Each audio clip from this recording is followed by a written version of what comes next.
En el nombre del Padre, y del Hijo, y del Espíritu Santo. Amén. Buenos días. Vamos a comenzar. Pero antes quisiera pediros oraciones por las almas de las personas fallecidas en España con motivo de las inundaciones de esa dichosa Dana que nos ha tocado sufrir. Estamos de luto. Ha sido un desastre natural que ha cogido de sorpresa y ha costado ya muchas vidas humanas. Personas destrozadas por los desastres y cuantiosas pérdidas. A pesar del dolor general que tenemos y en particular el dolor de aquellas personas que han sido directamente afectadas, conviene recordar que todo esto es provocado por el pecado, que nos aleja de Dios y nos quedamos solos ante los peligros. No nos damos cuenta. Nos creemos autosuficientes y no puede ser. Todo depende de un hilo. Es que no lo veis. En cualquier momento, ¡pum!, desaparece todo. Se le ocurre a los jefes de las naciones poderosas tocar el botoncito y ¡hala!, todo por los aires. Muchos no creerán que es a consecuencia del pecado. No lo creerán. Seguirán empecatados. Seguirán su vida de pecado, colaborando a esto.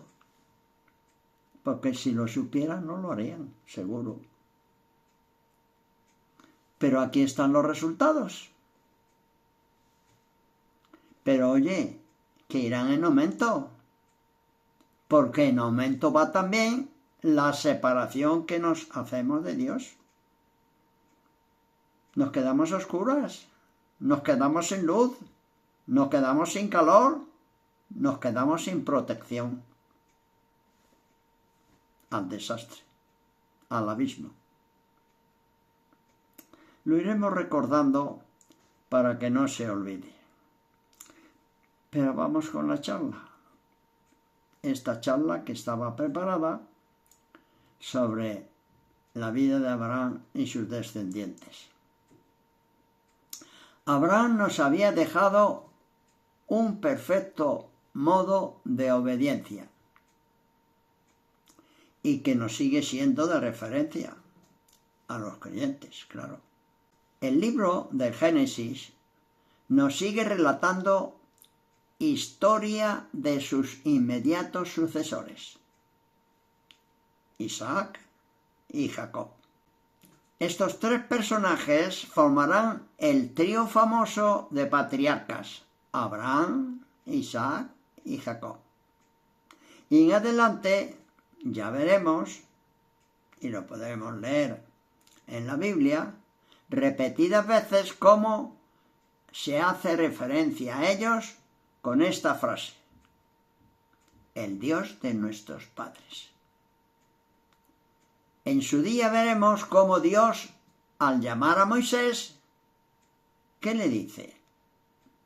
Yo soy el Dios de tus padres, el Dios de Abraham, el Dios de Isaac y el Dios de Jacob. Se refiere a los tres patriarcas primeros. Isaac hay que considerarlo como un puente entre Abraham y Jacob. Su historia es rápida y no se cuenta mucho de ella. Y queda eclipsada por la historia de sus hijos Esaú y Jacob. Pero también cuenta con aspectos muy interesantes teológicamente. Nace milagrosamente, lleva la leña para el sacrificio al que se somete, es el heredero de la promesa. Pues ante esta situación, cuando ya es mayor, Abraham no quiere que su hijo Isaac se case con una mujer extraña, porque ellos moraban entre cananeos, y ordena a su servidor que vaya a su tierra y le dice: irás a mi tierra, a mi parentela, a buscar esposa para mi hijo Isaac. Nos lo cuenta Génesis 24:4. Inmediatamente Dios bendice a Isaac.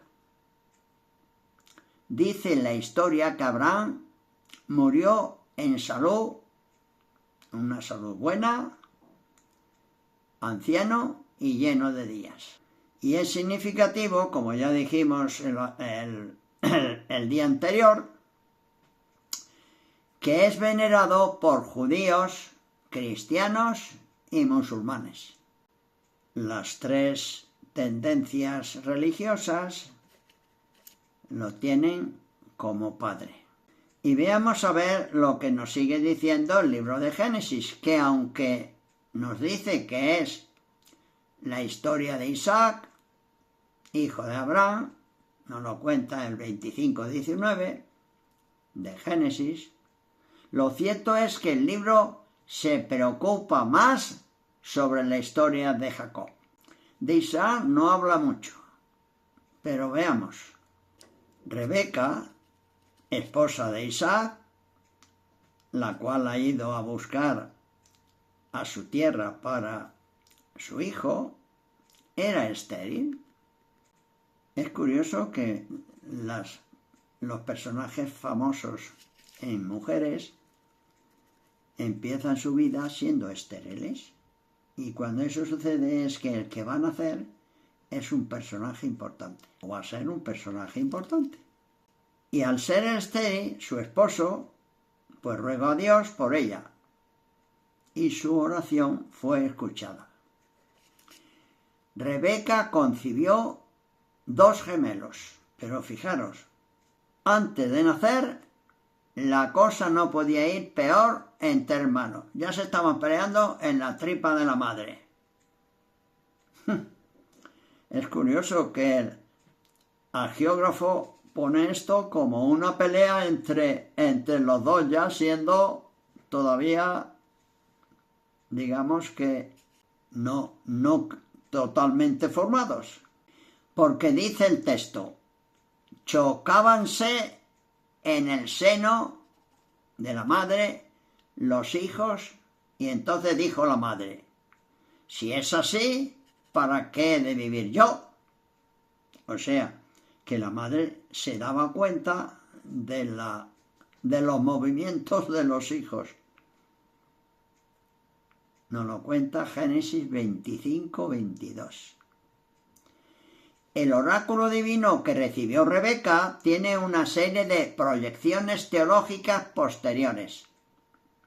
Dice el libro que Yahvé le dijo a Rebeca: 2 naciones existen en tu vientre, 2 pueblos de tu entraña se dividen. ¿Cómo así fue? Y aquí topamos con el misterio de la elección divina, de la vocación. Porque al advertir que de esos 2 pueblos uno más que el otro será fuerte, dice el oráculo divino: el mayor servirá al menor. El mayor, aquí lo considera el libro el que nació primero. Ese fue el mayor, Esaú. Y Jacob nació después. A continuación, como nacen los gemelos o los mellizos. Uno sale primero y otro después. Aunque ahora parece ser que dicen que el que sale después es el mayor. Bueno, la técnica o la ciencia que dice que eso es así. Entonces no sabían nada de esto y pensaban que el primero que salía era el mayor. esta revelación tiene más importancia de la que aparenta. Porque Dios, dejando obrar libremente al hombre, siempre hace concurrir todo según su voluntad. Es un misterio, pero es así. Es un misterio de razones por las cuales existe la elección. ¿Por qué? Como veremos, Dios elige al menor y no al mayor. Normalmente el mayor era el que tenía el privilegio del padre y seguía la tradición de toda la familia. Dominaba a la familia. Era el jefe de la familia. San Pablo a los romanos les explica que claramente estamos ante el misterio de la elección divina. Dice así, hablando de Esaú y de Jacob, a los romanos. Ahora bien, antes de haber nacido y cuando no habían hecho ni bien ni mal, para que se mantuviera la libertad de la elección divina, que depende no de las obras, sino del que llama. ¿De Dios? Claro. Nos lo cuenta San Pablo en la carta a los Romanos 9, del 11 al 12. Ahí está el misterio de la elección divina. Por eso revela Rebeca que Esaú servirá a Jacob y no será por las obras que han hecho, que todavía no han podido hacer ninguna, ni buena ni mala. ¿Podemos aprender algo de estos libros? ¿Nos enseña algo esta historia de la salvación? Pues conviene preguntarnos cada uno, ¿por qué yo, si he sido elegido, soy cristiano, bautizado, creyente, y tantos millones de hombres no? O mujeres no. ¿Porque mis obras son mejores que las de los demás? Nada de eso. No hay que ser incauto. Por supuesto que no es por tu cara bonita, ni porque seas más merecedor gracias a tus obras. Claro que no. Entonces, ¿por qué? Hemos dicho que es un misterio y sabemos, y esto es lo impresionante, que es un misterio de amor. Dios elige antes de nacer, el alma ya va impregnada de su elección. Y a esa es la que le favorecerá durante su vida. A muchísimos ha sido así y a otros no. Tendrá que ver algo con los antecedentes, seguro. Porque Dios prometió ayuda al que le es fiel, a él y a sus descendientes, por generaciones. Algunos casos por 1000 generaciones. Empecemos con Jacob. Jacob era astuto, bastante astuto. Pero su pariente Labán, hermano de su madre Rebeca, no lo era menos. No le iba a la zaga, no. Disputaban los dos en astucia. Jacob, lo mismo que hizo Abraham,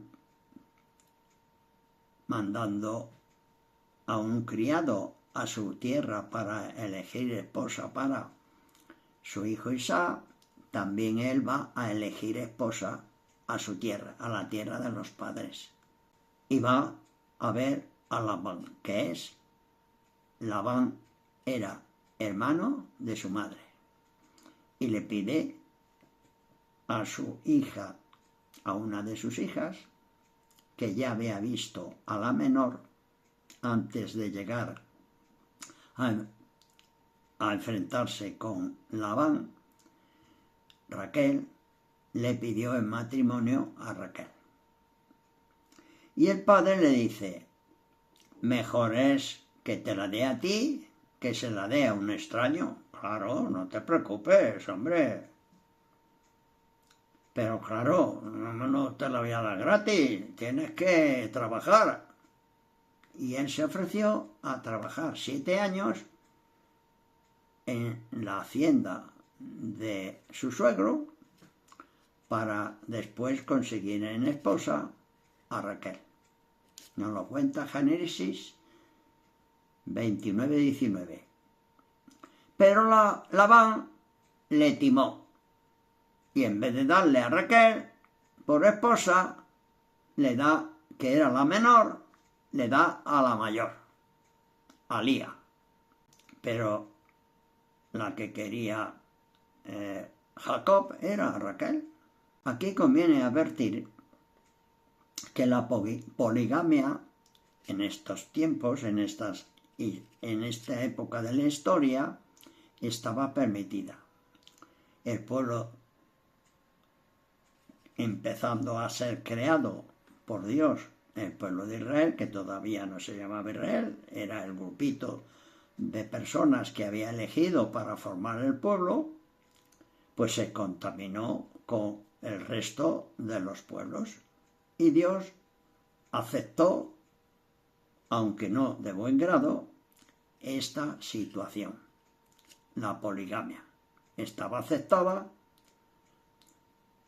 y ante las quejas de Labán le dijo que no era costumbre dar la menor antes que la mayor, y abusando del enamoramiento de Jacob, le pidió otros 7 años de servicio para conseguir a Raquel.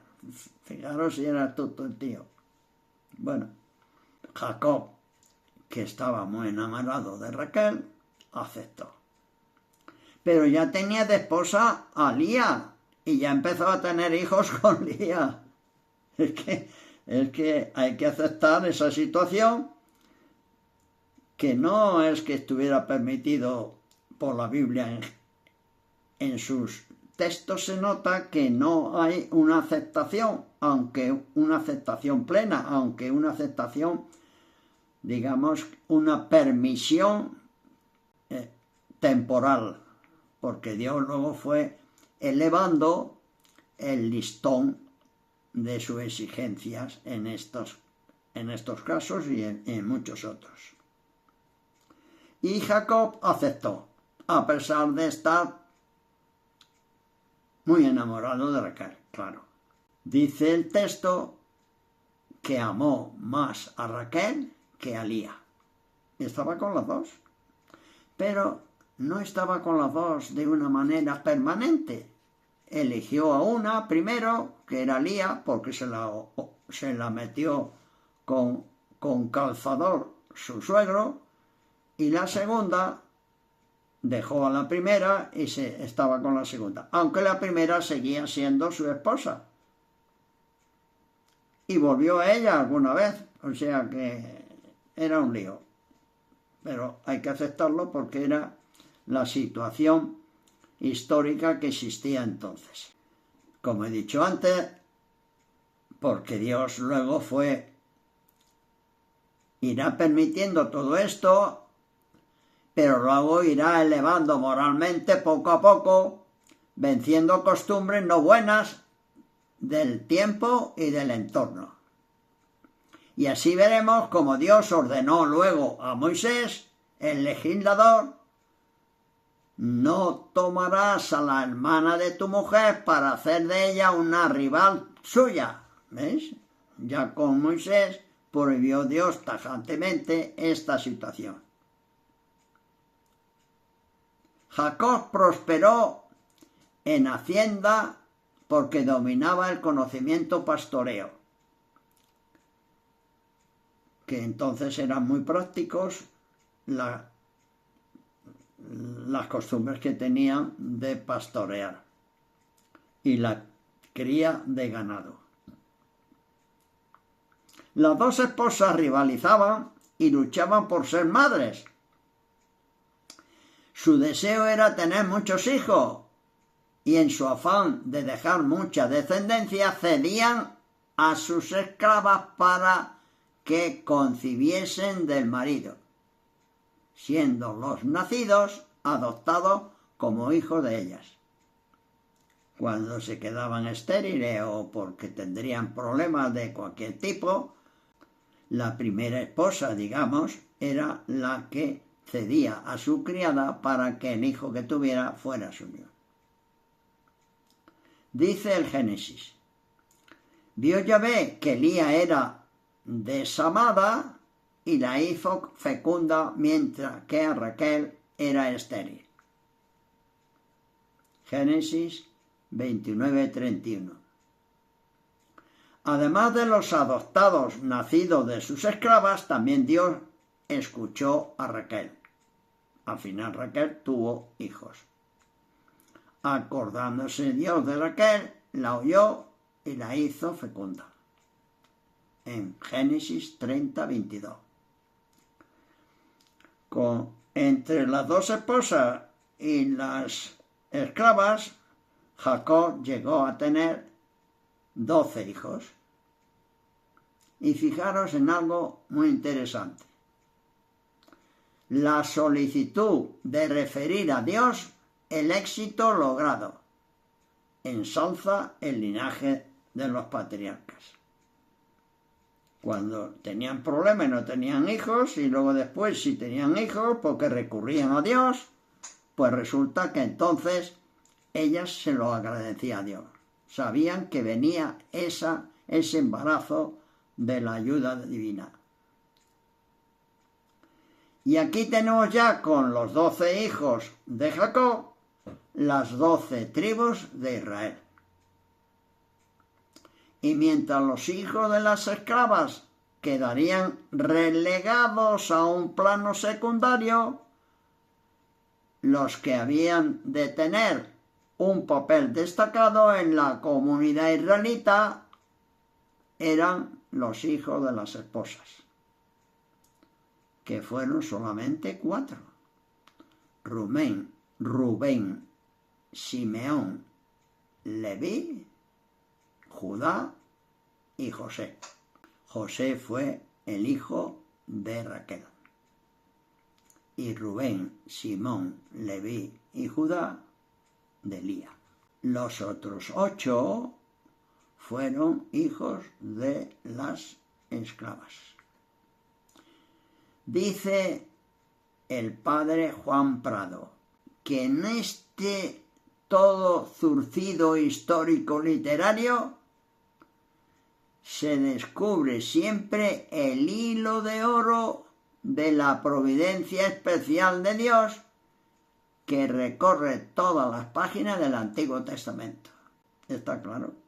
Dios es el que fue formando a un pueblo, enseñándolo a un pueblo, dirigiendo a un pueblo, hasta que el pueblo se separó de él. ¿Y qué le pasó? Que tuvo problemas. Lo mismo que nos pasa a nosotros ahora. Nos separamos de Dios y tenemos problemas. Después de servir 14 años a su suegro Labán, pues Jacob dijo: ya, hasta aquí hemos llegado. Pues Dios en estos casos no falla. La promesa hecha a Abraham, hemos visto que pasó a Isaac y de Isaac a Jacob. Las malas intenciones de Labán las corta Dios, que le avisa en sueños que no le haga daño a Jacob. Y cuando Labán, enfurecido, llega a encontrarse con Jacob, le dice: mi mano es suficientemente fuerte para haceros mal, Pero el Dios de tu padre me ha hablado diciéndome, guárdate de decir a Jacob cosa alguna, ni en bien ni en mal. Génesis 31, 29. Y ya libre Jacob prepara para volver a su tierra. Y el encuentro posible de enfrentamiento con su hermano Esaú, que estaría todavía irritado. Habían pasado 14 o 15 años desde que se marchó, pero no se le olvidaría que le había quitado la primogenitura. Envió, temiendo que le haría el enfrentamiento, envió para ver cómo andaba la cosa a mensajero. Y astuto y diplomático ordenó dijeran a su hermano que volvía muy rico. Pero la respuesta que recibió de los mensajeros fue: hemos ido a ver a tu hermano Esaú y viene él a tu encuentro con 400 hombres. Toma ya, te va a destruir. Génesis 32, 7. De momento no se le ocurrió más que dividir el rebaño, ganados, camellos y todo lo que tenía, en 2 grupos, diciendo: si encuentra Saúl una parte y la destroza, tal vez pueda salvarse la otra. Génesis 32, 9. Ahí vemos que Jacob ponía cuanto podía él hacer y entender para salvarse. ¿Qué es lo que tenemos que hacer nosotros? Pero sabe que es Dios el que puede solucionarle la papeleta. Y a Dios se dirige y a Dios le pide ayuda. ¿Qué es lo que tenemos que hacer nosotros? Si somos fieles. Si somos infieles, si renegamos de Dios, primero tenemos que volvernos a convertir y luego pedirle ayuda, porque si le pides ayuda en esa situación pecaminosa, no te vale de nada. Y fijaros en la oración que le dice Jacob a Dios: Dios de mi padre Abraham, Dios de mi padre Isaac, Yahvé, que me dijiste, vuelve a tu tierra, que yo te favoreceré. Le pide ayuda. Y a Dios reconoce la poca cosa que era para las gracias recibidas. La pobreza con la que pasó el Jordán cuando iba hacia la tierra de Abraham, y la riqueza con la que vuelve, y le pidió a Dios: líbrame, te ruego, de la mano de mi hermano, de la mano de Saúl. De cuanto tenía preparó varios presentes para que sus criados se adelantasen y se los ofrecieran de regalo a su hermano. Aquella noche vivió Jacob un duelo al medirse solo con alguien ya pasado el Jordán, y sostuvo una lucha con un ser desconocido. Según algunos traductores, con un hombre misterioso, y según otros, con un ángel. Eso nos lo cuenta Oseas en su libro, Oseas 12, 4. ¿Y qué pasó? Bueno, pues como ya se hace tarde, lo veremos el próximo día, a ver qué es lo que le sucedió en ese sueño de enfrentamiento que tuvo con ese personaje. Lo dejamos aquí. Que Dios os bendiga, en el nombre del Padre, y del Hijo, y del Espíritu Santo. Amén.